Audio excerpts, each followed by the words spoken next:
অনেকে আছে আমরা কথা বললে ভুল বুঝে বুঝে বসে থাকে। এখানে আসার পরে আপনাদের এলাকা থেকে আমার 3টা ভুল ধরা হয়েছে। কয়টা ভুল? 1 নাম্বার ভুল হলে হুজুরে দেখে দেখে খুতবা দেয়। পৃথিবীর বিখ্যাত যারা আলেম ওনারা দেখে দেখে আলোচনা করে। ডক্টর মিজানুর রহমান আজহারি, ওনার সামনে কম্পিউটার থাকে কিনা? আমি কি এটা হাতে রাখি, অনেক সময় প্রয়োজন হলে দেখি, আবার অনেক সময় বন্ধ রাখি না? তো ওনারা অনেকে মনে করছে আমরা কি, আমার এলেম কালাম নাই কিন্তু একেবারে পড়াশোনা মূর্খতা নিয়ে এখানে বসি নেই, পড়াশোনা না করে এখানে বসি নাই। কওমি থেকে দাওরা পর্যন্ত পড়েছি, সরকারি থেকে কামেল দিছি, তারপরে বসছি। এখন আমার কি ভুল হবে না? কথা ভুল হবে না? আমিও ভুল করতে পারি। তো এখন দেখে দেখে খুতবা দেওয়া মানে কি একেবারে মূর্খ নিয়ে এখানে আমাকে জাহেল হিসেবে বসাইছে? এটা মনে করবেন না, নিজেদের কি এত জাহের, এত পণ্ডিত মনে করবেন না। 2 নাম্বার ভুল ধরছে যে হুজুর মুনাজাত বেশি করে।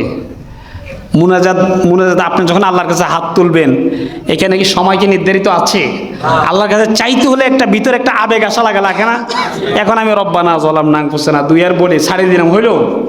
আপনার পছন্দ হয় না, আপনি মুনাজাত ছেড়ে চলে যান, এটা আবশ্যক না। কিন্তু প্রয়োজনে মুনাজাত বাদ দিয়ে দেন। সবাই, এলাকার সবাই সিদ্ধান্ত নেন, এটা সবাই বলছে না করাই ভালো মুনাজাত। এখন অনেকে তো বলে যে আবার হুজুর একটু দোয়া জানা না, বলে না, করলেও দোষ না করলেও দোষ। হুজুররা আছে এক মাইঙ্গা সিপের মধ্যে, বুঝছেন? মাইঙ্গা চিপা ঢাকাতে একটা জায়গার নাম আছে, আবার এটা খারাপ শব্দ না, এটা একটা জায়গার নাম আর কি, চিপা চাপা বেশি, এই জন্যে হাজিবেড়াতে আছে। এখন আমাদের সাথে কারো দ্বন্দ্ব নাই, আমি সবসময় স্পষ্টবাদী। আপনি আমার বিরোধিতা করে সর্বোচ্চ আমার চাকরি খেতে পারবেন, আমি সবসময় এটা বলি। আগের মসজিদেও বলতাম। বা কবর, আমার হয়তো কেউ আমার শত্রুতা করে আমাকে মেরে ফেলতে পারবে, এর 2টার বেশি কিছু করতে পারবে? কিন্তু আমি যদি 2 নাম্বারই করি, আমি যদি খারাপ মানে এখানে এসে যদি আপনাদেরকে 2 চোখে দেখি, আমি আল্লাহর কাছে ধরা খাবো না? খাবো কি না? আমাকে যেটা বলার, এখন আসেন এখানে দাঁড়াইলে আপনাদের সবার ভুল হয় না? আমিও তো মানুষ, আমারও তো ভুল হতে পারে না? এটা আমার সাথে সরাসরি কথা বলবেন। আপনারা আমার খতিবের দায়িত্ব দিচ্ছেন না, আমি আমার খতিবের দায়িত্ব দিচ্ছেন মানে আমি একেবারে ফেরেশতা হয়ে যাই নাই। আমি মানুষ না, আমার ভুল হতে পারে। আপনি আমার সমালোচনা করবে মানে আমার বাঁচাইয়া দিলেন, কি করলেন? ইমাম আবু হানিফা রাহিমাহুল্লাহ, এক ব্যক্তি ওনার ভুল করলে খাজুর পাঠাইতেন, মিষ্টি পাঠাইতেন। কি পাঠাইতেন? কথা বলেন না, কি পাঠাইতেন? মিষ্টি পাঠাইতেন। ইমাম মালিক রাহিমাহুল্লাহ তাআলা একবার এক ব্যক্তির জন্য একেবারে একটা দামি প্যাকেটে ভরে চিঠি লিখে দিছে, ভাই আপনি আমার অনেক উপকার করেছেন, আমি আপনার জন্য কিছু করতে পারিনি, ধরেন এই প্যাকেটটা দিলাম। প্যাকেট খুলে দেখে যে জগৎ বিখ্যাত খাজুর, সুবহানাল্লাহ। তো কেন দিলেন? উনি ওনার ওই ব্যক্তি বসে বসে ইমাম মালিক ওনার গীবত করতো। কি করতো? ইমাম মালিক রাহিমাহুল্লাহ না জানে আব্দুল্লাহ ইবনে মুবারক রাহিমাহুল্লাহ, এই 2 জনের একজন হবেন। তো গীবত করতে হবে, এই জন্য ওনার দামি খাজুর পাঠাইছে। আর আমরা তো গীবত করলে যে মারামারি লাগাই দিই না? আপনি আমার গীবত করলেন মানে আমার বাঁচাই দিলেন, আমার গুনার বোঝা আপনি নিলেন, আপনার নেকিটা আমার দিয়ে দিলেন, ঠিক না? জেনে শুনে গীবত করা লাগবে, জেনে শুনে গীবত করা লাগবে। গীবত তো জায়েজ নয়।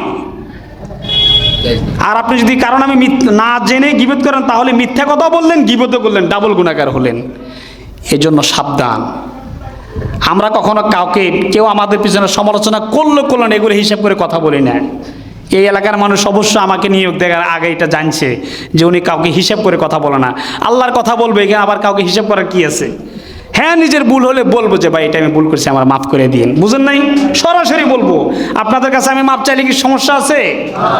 আমি যদি, অথবা আমার যদি কোনো ভুল হয়, আমাকে বলবেন, আমি বলে দিব যে আমি ওই জুমাতে আমার এই বক্তব্যটা ভুল ছিল, আমি আপনাদের কাছে মাফ চাই, আল্লাহর কাছেও মাফ চাই, আপনারা আমার এই বক্তব্যটা মাথা থেকে ফেলে দিবেন। আর কোনো কথা আছে? শেষ। তেল মারা লাগবে, আপনাদের পিছনে পিছনে হাঁটা কেন, এটা কেন, এগুলো করা যায়। অনেক খতিবরা আছে এমন।